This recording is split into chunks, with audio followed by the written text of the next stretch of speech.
Are you ready for some controversial parenting topics? Parenting can be controversial sometimes. I'm Nicholeen Peck, and I teach parenting, good communication, and how to build strong family bonds all over the world through the lens of the principle self-government. And in this video, we're talking about controversial parenting.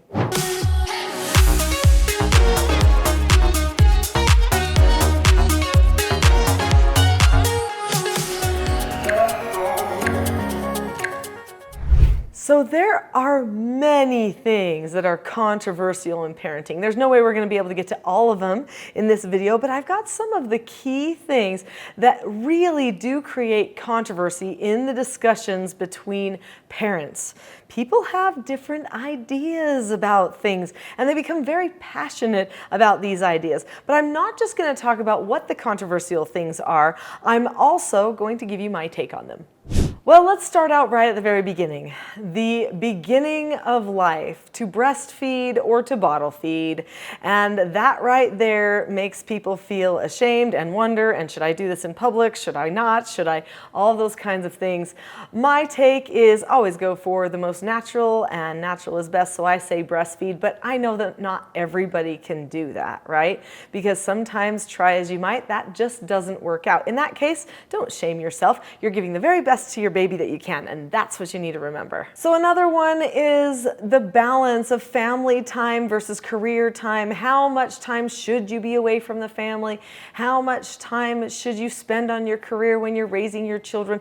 These are things that people discuss. Some people, their most important parenting conversations is who the nanny is that's raising their child or who their daycare provider is, but some people feel like they're never going to have those conversations at all. They're going to be there for the whole time. They don't want to be doing the work thing, and so they take time off or choose not to follow career because of that. Is one way right or one way wrong? Why are we battling out things that just have to do with people's choices? There isn't a right or a wrong way, but I will say that the most time that you can spend with your child, the better. So if your child is not getting enough parent attention, you will know it. And quantity of time always teaches a person more than quality of time, even though you should try for both. What about screen time? That one's a huge one. Should the children be allowed to have screen time? And if so, how much screen time? A day? A week? What do you think? Well, it is proven that screen time detaches the brain from reality, right? I guess that's kind of one of the reasons that people want to watch screens. But if that's the case, we've got to be careful how often a person watches screens, because it can impact their relationships negatively, and their parent-child bond or attachment can also be ruined. So make sure that you are very conscientious about how much screen time. Be deliberate about it. My take is, if you're just letting the child be on screens all of the time, whenever they want to, then really, you're not making too much of a statement about it. Be deliberate. Decide, how much screen time does my child really need in a week? Is it 1 hour? Is it 4 hours? What is it? If it's more than, like 6 or 7 hours in a week, you're hitting a level that could make a big difference for the future of that child. Right along the lines of screen time, there's video games. Should we let them play video games? Should we not let them play video games? Are they going to become addicted to video games or not? Super controversial. I definitely was the type of parent that wasn't really big into video games. My husband made me promise not to have a video game station when we got married because he said that he would use it too much. That was enough for me, so we weren't that type of family. That said, every once in a while I let my children play a computer game, but I did notice that there were some children that didn't know how to do anything else but video games. That's when you know your life's not very well rounded. There were some friends of my children that when they would invite them over to play or when they wanted to get together to do something, they only wanted to do video games. And my children actually thought that was kind of awful. They're like, they can't do anything else. They can't talk about anything else. I've got to find new friends, they would say. So be sure to teach your children that most people want an attachment as a friend. They don't just want to engage in the same activity at the same time as somebody. Anyway, be very deliberate with video games too. So I've got a lot more controversial issues. We're going to be blazing through these, but before I do you see that subscribe button? Go ahead and click it, then you'll see more videos like this. Here's a controversial one. Do you tell your child no or do you not? Some parents are afraid of saying no. They'll try to distract a child, make an excuse for something, but they won't just say, no, you can't do that, or no, you can't have that. They don't want to get the child worked up emotionally, and so they're just afraid of giving that no answer.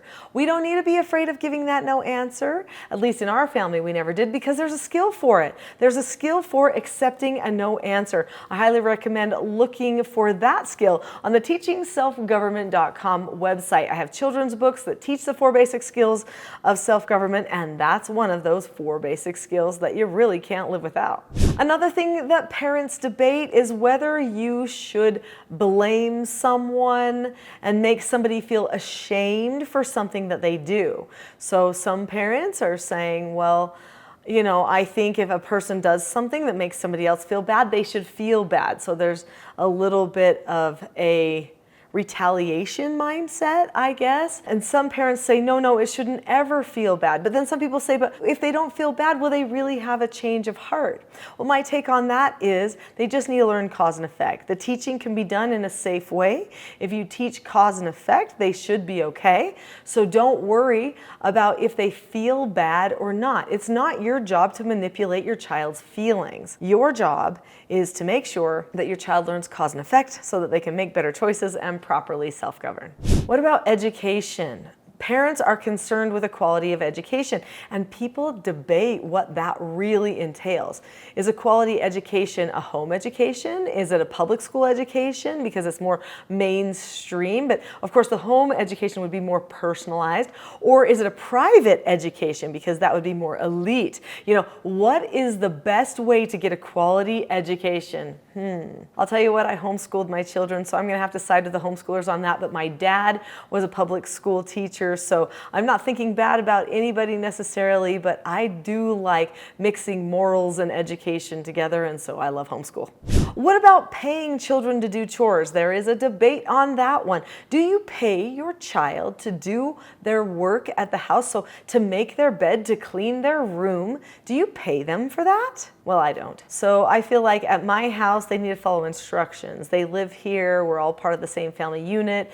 The chores that we do as a family are just part of living there as a family. But I do allow my children to apply for a job, and that would mean extra chores for extra money if they really need it. I have other videos on this channel about money and how to help children make money, so go ahead and look at those videos if you want to. All right, here's one: playing with toy guns. Now, I don't know where you're at on guns. That could depend on where you live on the planet, because some places are very opposed to guns. Other people are very welcoming to guns. So what is the take for you on should children play with toy guns? And if they do have toy guns, where do we allow them to point the guns? Do we allow them to point them at people or only at stuffed animals and targets and other objects? What do we do about guns? That one is a toss-up for a lot of people. I will say that for my oldest child, when he wanted a gun, we got a water gun at first. Of course, when you play water gun, you're squirting it on the sidewalk, sometimes at each other. But I started recognizing he was pointing it at other people a lot. I did decide to make little targets for him. I have to tell you that was short-lived. In the end, boys will be boys, and they point the guns at everybody. And that's just how it goes. They try to defend and battle, and they're role-playing things out. And in the end, I decided I really didn't care, so long as it was still just a play toy gun.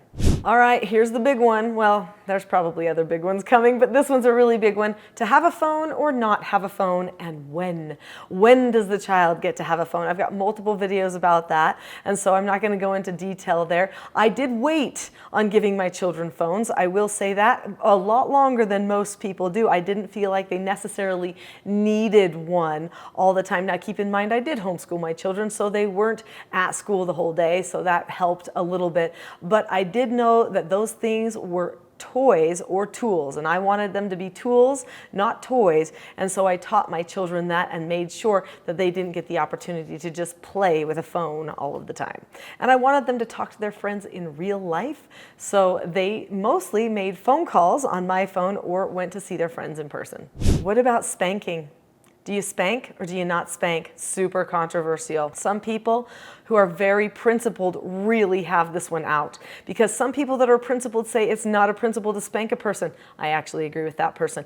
And then there are some people that say that it is a principle to spank a person because the Bible says, spare the rod, right? But the Bible also says, thy rod and staff, they comfort me. And we know that shepherds from the old days, in fact, still to this day in some places like Mongolia and down in South America, that they carry a rod and a staff. The rod is used to beat off the wolves so they don't touch the children, and the staff is used, or not the children, the lambs, and the staff is used to guide the little lambs, and is never used to beat the little lambs. And so a rod would comfort you if you were beating off wolves so that somebody couldn't get you, right? So now you know my take on spanking, but that one's definitely controversial. Here's one: consequences. Synthetic consequences like extra chores or taking a phone away or something, or natural consequences. Things like, well, now I won't trust you. Well, now I don't like you, and so I don't want to talk to you, or whatever it is. Or then you didn't do the dishes, so now there are no dishes. Okay, people do those types of things. Is it better to do natural or artificial? The answer is yes. Yes. So we always want to talk about natural consequences, but synthetic consequences or artificial consequences, they actually teach quicker and are better at teaching a child cause and effect. So I use synthetic, and then we discuss the natural too. They need to get the opportunity to accept a synthetic consequence, or they can't learn self-government. Controversial issue: dating age. When do they get to date? In my house, it was age 16. What about driving and when they're ready to drive the car? That's a tricky one. Some people think a person isn't ready to drive the car unless they get good grades. A person isn't ready to drive the car unless they have some other, element of proficiency in some other way. I don't know. In my family, I felt like they were ready to drive a car at about that same age they were ready to date, because I didn't want them to date unless they could drive a car. I mean, let's be honest, because then what is the dating? My parents are coming with us. It's not the same. I wanted them to have that additional freedom that came with driving the car. Of course, every parent's going to be determining when they think their child is ready or not, and each person's circumstance might be different. But I don't put off that rite of passage for the children, because I want them to learn to take the responsibility that comes with driving as well. Should you make your child go to church? Oof. Now that one gets debated a lot. Or does your child get to decide if they go to church? Well, actually, as the head of the family and as having a role as the leader of the family, it's perfectly fine for you to say, in our family, we go to church. That's what we do. On this day, from this time to this time, we go to church. You don't have to like it. Nobody's going to make you like it, but we're all going to be there because it's a family thing that we do. It's okay to say that. You're not pushing beliefs per se on another person, but here's the deal. Why can't parents teach their beliefs to their children? It would be sad to think otherwise. Who else do you want teaching beliefs to your children? They're not going to come up with them all on their own. They're going to get them from somewhere. Might as well be you. What about allowing back talk? Some people are like, well, I have to hear what they have to say, or they feel a certain way, and so they allow the child to talk back to them. I don't. I definitely don't. I know that's controversial because some people say then you won't understand. No, we definitely will understand in our family because we have a skill for being understood, and it's called disagreeing appropriately. Instead of back talk, we get calm. The person asks to disagree appropriately. Then we have a discussion about it where we really understand. But back talk is usually the wrong part of the brain, and usually the person at that point is just trying to control the other. Emotional strength versus entitlement. So many people are really pushing for emotional entitlement lately because they're worried about how their child feels. They want their child's feelings to be understood, and they want their emotions to be heard. And that's not necessarily a bad thing, but does it have to be done in a way that disempowers the child? I don't think so. I think you can discuss emotions and feelings and help the child find empowerment so that they can follow the productive emotions and learn how to make good thought choices inside. That's a big part of self-government. What about teaching children to work? I think almost every parent says, I want my child to have a good work ethic. But you know what's so funny is so many parents do not want to bother with chores for their children. They don't want to oversee it. They don't want to have the discussions about it. And plus they're like, well, my child does all the schoolwork. That's got to be enough, right? And so they go down that road. The answer that I have on that is work is the antidote for a sick character. That's Samuel Smiles from his book, character from the 1800s. I love work. Work is one of the recipes for a free society. So yes, I'm going to teach my children how to work. No matter what, they're going to have chores. They're going to have lots of opportunities to do chores with me and on their own. What about kids having jobs? Should kids be allowed to have jobs, especially when they're younger than like age 16 or 17? I say yes. What's the big deal? You know, that is how children learn to want to work, actually, is they do something and they get a benefit for it. Those lemonade stands, they teach a lot of things. Babysitting other people's children for a couple of hours, that teaches a lot of things to our children. So yeah, let them come up with a job. In fact, I have videos all about helping your children have a job and find a way to earn money. So definitely look those up. Here is a massively controversial topic. I can't even believe it's controversial, to be honest, but it is. People discuss it all the time. People have attacked me for this and my stance on it, but that is sexual experimentation. Is it okay for children to sexually experiment on themselves and on other people? And when should they be allowed to do this? Always? Is that just part of being a human and it's all good? Or are there any drawbacks, dangers, addictions, or wrong mindsets that could come from that? Could a person actually develop a perception of their body that's more like an object instead of being a human, spiritual, and physical being?